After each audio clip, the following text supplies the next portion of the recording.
by Mark Savage. BBC Music reporter. Image copyright. Xavi Menos. After postponing her El Dorado tour for 7 months due to vocal problems, Shakira finally hit the road last week with an athletic, hip-shaking show that encompassed more than 20 years of hits.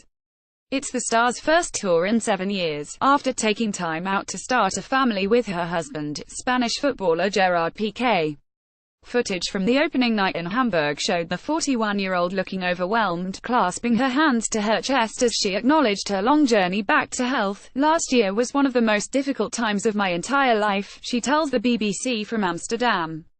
"Being back on stage has been so emotional." With the tour hitting London next week, the Colombian star took time out from her schedule to chat about how SHES stopped being narcissistic, and whether she understands the offside rule. Image copyright. Sony Music. Hi Shakira, how are you? I just woke up, can you believe it? My kids are not with me, so I'm allowed to sleep. I think the last time I slept this much was 6 years ago, before I had my first child.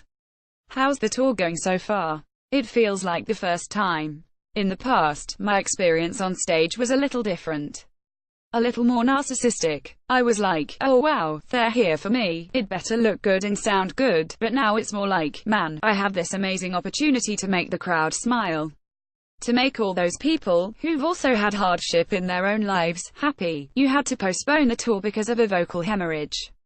How bad was it? It was actually more than a hemorrhage. It was like a vascular lesion. So you can imagine, there were times when I doubted I would ever be in front of a crowd again singing my songs.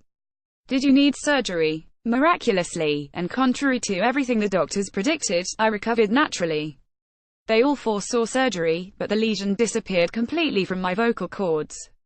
That really is a miracle. I remember praying. I had forgotten to pray for a while, but when you go through hardship you suddenly recover your faith. I was promising God if I could ever use my voice again, I would celebrate every night, and that's what I'm doing. You've just released a single, Clandestino, which is your third duet with fellow Colombian star Maluma. What keeps you coming back for more? I promise you, we try not to make new music, but it happens. We just can't help it. He came to Barcelona for a photo session, so I said to him, listen, why don't we get together in the studio and see what happens, and in less than 2 hours we had 2 new songs. But this one was the one. I was like, oh my god, this is it. This is as good as 2016 song, Chantaje. And those are major words. Because Chantaje spent 18 weeks at #1 in Colombia, right? Exactly. And it did like 2 billion views on YouTube. Crazy, crazy, unexpected numbers. Latin music is having a resurgence. Do you think it's here to stay, or could it fade like the Latin explosion of the 1990s? It depends on the artist. I think some artists are meant to stay and some will disappear. It always happens. It's natural selection of the species. But I don't think of it as a boom in Latin music. I think the world is in a different place. Social media means it's not only the radio that decides what'll be a hit. It's the people. You once sang I Don't Understand Football on 1998's Inevitable. Presumably that changed when you met your husband. A little. I still get confused with offsides, though. Can you believe almost 8 years with Gerard and I still don't see the offsides quite well. But everything else I understand. And I sometimes dare to give my opinion. Gerard thinks it's very cute. He's about to head off to Russia for the World Cup. Will you see any of the matches? I have tour dates up until the 13th of July, so if Spain makes it to the final I will have the opportunity to go. So they have to make it. He made it to the final in 2010, exactly. He told me that year, listen, I'm going to win this World Cup. I'm going to get to the final just so I can see you one more time. And he did it. He's a man that keeps his word. Image copyright. Getty Images. Image caption. The star helped her husband celebrate after FC Barcelona won the Copa del Rey in 2015. Last year, Fortune magazine named you one of the world's top 50 leaders for your charity work. How important is it to you? I have a huge commitment with education. It's a commitment that started when I was 18 and I decided to create my own foundation to build schools in remote places in Colombia. That commitment obviously goes beyond anything that appears in a magazine. It's something that lives and breathes in my heart. Why education in particular? I come from the developing world and that has marked me in so many ways. I was born and raised in a country where there's huge social injustice and poverty and a lack of opportunities. So I feel education is the great transformational agent, the one thing that can change the fate of so many kids who are born poor and who, without the opportunity of an education, would probably die poor. The one thing that can really break that cycle of poverty and bring new opportunities is education.